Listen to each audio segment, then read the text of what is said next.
Her name was Imani. She was 20 years old, glowing with the quiet joy of impending motherhood, just days away from starting a life she believed had already been promised to her. But in the early morning hours of March 4th, before she could ever hold her child, Imani was killed by the man who swore he would leave his wife for her. 57-year-old Marcus. Married, respected, trusted. And the reason he killed her wasn't jealousy. It wasn't rage. It was exposure. Because hours earlier, Imani had done the one thing Marcus feared most. She told his wife everything. This is the story of a young woman who believed in promises that were never meant to be kept, a man who chose his reputation over two lives, and a secret that became a murder when the truth threatened to destroy the life he'd built. Imani didn't die because she was reckless. She didn't die because she was naive. She died because she refused to disappear quietly, and that refusal cost her everything. Before we dive deeper, let us know in the comments where you're watching from. We'd love to hear from you. And if you're new here, click on the subscribe button so you never miss any of our upcoming videos. Imani was 20 years old when she found out she was pregnant. It was late December, just after Christmas, and she'd been feeling off for weeks. Nausea in the mornings, exhaustion that no amount of sleep could fix. A friend had joked that maybe she was pregnant, and Imani had laughed it off.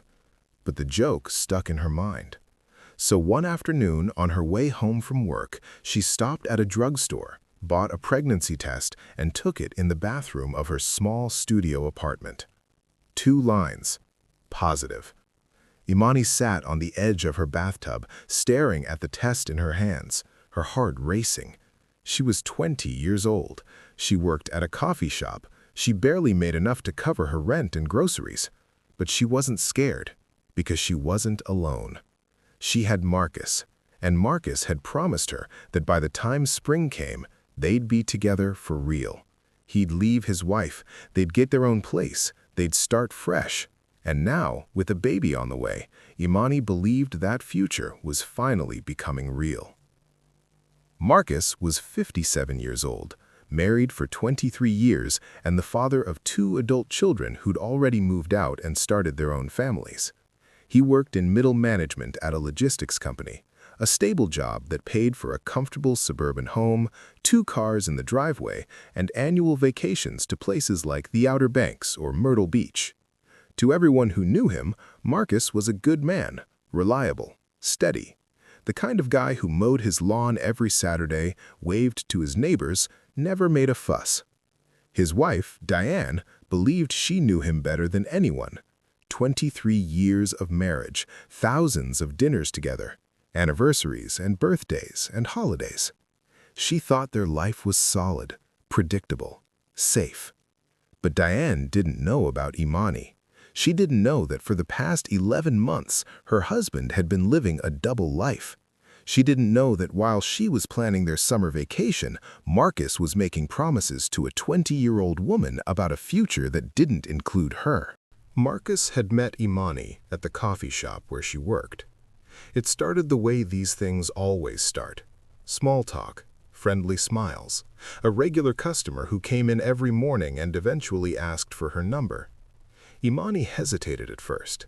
She saw the wedding ring on his finger. She knew he was older, decades older.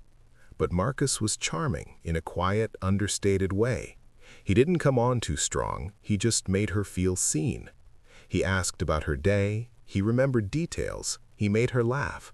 And slowly, over weeks and then months, Imani let her guard down. The relationship escalated quickly once it started.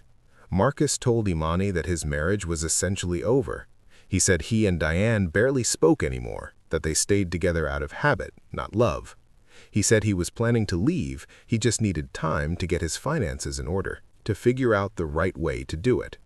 Imani believed him. Why wouldn't she? He seemed genuine. He spent time with her, he called her when he said he would, he made plans for their future. He talked about getting an apartment together, about traveling, about building a life that was just theirs. And Imani, who was young and hopeful and desperate to believe that someone truly cared about her, fell for it all. By the time Imani got pregnant, she and Marcus had been together for nearly a year. They'd fallen into a routine. He'd come over to her apartment 2 or 3 times a week, always in the evenings, always when he told Diane he was working late or meeting a colleague.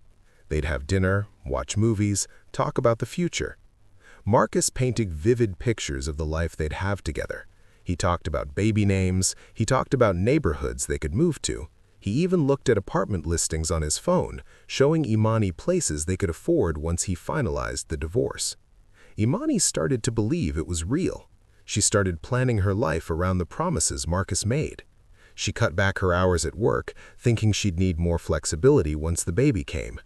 She told a few close friends that she was seeing someone, an older man who was getting divorced, and that they were going to be together soon. She didn't give him his name. She kept that part private. But she was excited. She was hopeful. She thought her life was finally falling into place. When Imani told Marcus she was pregnant, his reaction wasn't what she expected. They were sitting in her apartment, a Tuesday evening in early January. Imani had been waiting for the right moment all week. She'd rehearsed what she was going to say, how she was going to tell him. She thought he'd be surprised, maybe a little scared, but ultimately happy.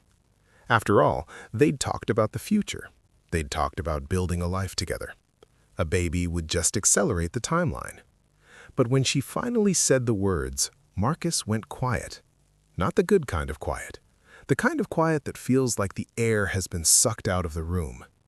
He stared at her for a long moment, his jaw tight, his hands clasped together. Then he asked her if she was sure. Imani nodded. She'd taken 3 tests, she'd been to a clinic, she was 8 weeks along. Marcus exhaled slowly, rubbed his face with both hands, and said they needed to think carefully about this. He didn't say congratulations. He didn't smile. He didn't reach for her hand. He just said they needed time to figure things out. Over the next few weeks, Marcus's behavior changed. He stopped coming over as often. He stopped answering her calls right away. When they did talk, he seemed distracted, distant, like his mind was somewhere else. Imani tried to be patient. She told herself he was just processing the news, that he was figuring out how to leave his wife, how to make everything work. But deep down, she could feel him pulling away. And the more he pulled away, the more anxious she became. In late January, about a month after she told him about the pregnancy, Marcus suggested that Imani consider terminating it. He didn't say it outright at first. He danced around the topic, talking about timing and finances and whether they were really ready to be parents. But eventually, he said it plainly. He thought it would be better if she didn't have the baby. Not right now. Not when everything was so complicated. Imani was devastated. She told him she wasn't going to do that. She told him this was their child, that they could make it work, that she believed in the future they'd talked about. Marcus didn't argue. He just nodded, said he understood, and left. And after that night, he barely called her at all.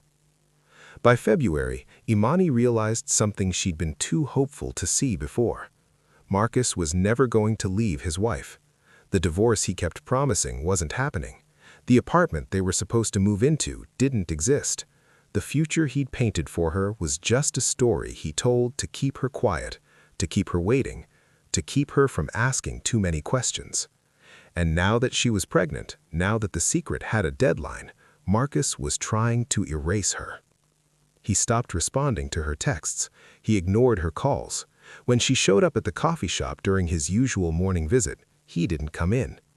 Imani felt herself disappearing, and she realized that if she let it happen, if she stayed silent and went away quietly, her baby would disappear with her. So she made a decision. She was going to tell the truth, not to hurt Marcus, not to blow up his life out of spite, but because she refused to be erased, because she deserved better, and because her child deserved a father who didn't pretend they didn't exist. On March 3rd, Imani sent a message to Marcus's wife. She found Diane on social media, a woman with kind eyes and family photos filling her profile. Imani's hands shook as she typed. She didn't go into explicit detail. She didn't call Diane names or try to hurt her. She simply told her the truth. that Marcus had been seeing her for nearly a year, that he'd promised to leave and start a new life with her, that she was pregnant with his child, and that she thought Diane deserved to know what kind of man she was married to. Imani hit send, then immediately texted Marcus to tell him what she'd done. She didn't apologize. She didn't ask for forgiveness. She just said she couldn't keep living a lie and that he needed to face the consequences of his choices. Marcus didn't respond right away. For hours, Imani stared at her phone, waiting for a reply, her heart pounding. And then, late that night, her phone rang. It was Marcus. His voice was calm when he answered, too calm. He said they needed to talk, said he understood why she'd contacted Diane, and he wasn't angry. He just wanted to meet in person, to figure out what to do next, to make sure they were both okay. Imani hesitated. Part of her didn't trust him, but another part of her, the part that still wanted to believe he cared, agreed. They arranged to meet the next evening. Imani was last seen alive on the night of March 4th. She left her apartment around 9, wearing jeans, a sweater, and a jacket that barely fit over her growing belly. A neighbor saw her in the hallway locking her door, her phone in her hand. Another neighbor heard her car start in the parking lot a few minutes later. Imani had told a friend earlier that day that she was meeting Marcus, that they were going to talk about the baby and what came next. Her friend told her to be careful. Imani said she would be. She said she just needed closure, one way or another. That was the last time anyone who cared about Imani heard from her. When she didn't show up for her shift at the coffee shop the next morning, her manager called her. No answer. When she didn't respond to texts from friends over the weekend, they started to worry. By Monday, one of her friends filed a missing person report. The officer who took the report asked the usual questions. Did Imani have a history of running away? Was she struggling with mental health issues? Did she have any reason to leave suddenly? The friend said no to all of it. Imani was responsible. She was excited about her baby. She had plans. She wouldn't just disappear. But the officer seemed unconvinced. 20-year-olds go missing and turn up later all the time, he said. Give it a few days. Marcus went to work on Friday, the day after Imani disappeared. He sat in his office, answering emails, attending meetings, acting like nothing had changed. He had dinner with Diane that night, sitting across from her at the kitchen table, making small talk about his day. Diane hadn't confronted him about Imani's message yet. She'd read it, of course. She'd read it a dozen times, her hands trembling, her stomach turning. But she didn't know what to believe. She didn't know if it was real, if it was some elaborate lie, if it was a mistake. So she stayed quiet, watching Marcus, searching his face for signs of guilt. But Marcus gave her nothing. He ate his dinner. He asked about her day. He kissed her on the forehead before going to bed. To Diane, he seemed normal. But beneath the surface, Marcus was unraveling. He'd done something he couldn't undo, and now he had to make sure no one ever found out. The investigation into Imani's disappearance started slowly. Police interviewed her friends, her coworkers, anyone who might have seen her in the days leading up to her disappearance. They checked her social media accounts, her bank records, her phone activity. Everything pointed to the fact that Imani had left her apartment on Thursday night and never returned. But where had she gone? Who had she been meeting? One of Imani's friends mentioned that she'd been involved with an older man, someone she said was getting divorced. The friend didn't know his name, but she knew Imani had been planning to meet him the night she disappeared. Police pulled Imani's phone records and found hundreds of calls and text messages between her and a number registered to Marcus. The last message she'd sent to him was on Thursday afternoon, just hours before she vanished. Detectives brought Marcus in for questioning. He came willingly, played the part of the helpful witness. He admitted he knew Imani, said she was a barista at a coffee shop he went to, said they'd become friendly, exchanged numbers, texted occasionally. But he claimed it was nothing serious, just casual conversation. He said he hadn't seen her in weeks and had no idea where she might be. The detectives didn't buy it. Marcus's story was too rehearsed, too clean. And when they asked him about the night Imani disappeared, his alibi fell apart. He claimed he was home with his wife, watching television, going to bed early. But when they spoke to Diane, she couldn't confirm the timeline. She remembered him being home, but she'd gone to bed before he did. She didn't know what time he came upstairs. She didn't hear him leave. Detectives dug deeper. They pulled surveillance footage from traffic cameras near Imani's apartment, and there it was. Marcus's car parked half a block from her building at 9:15 on Thursday night, the same night she disappeared. When confronted with the footage, Marcus changed his story. He admitted he'd gone to see Imani, said she'd asked him to meet her, said she was upset about the pregnancy and needed to talk. He claimed they sat in his car for about 20 minutes, that she seemed fine when she got out, that he drove home and that was the last time he saw her. But the timeline didn't match. Imani's car was found 4 days later, abandoned in a wooded area nearly 50 miles outside the city. The keys were still in the ignition. Her phone was on the passenger seat, powered off. There was no sign of a struggle. But there was one detail that didn't make sense.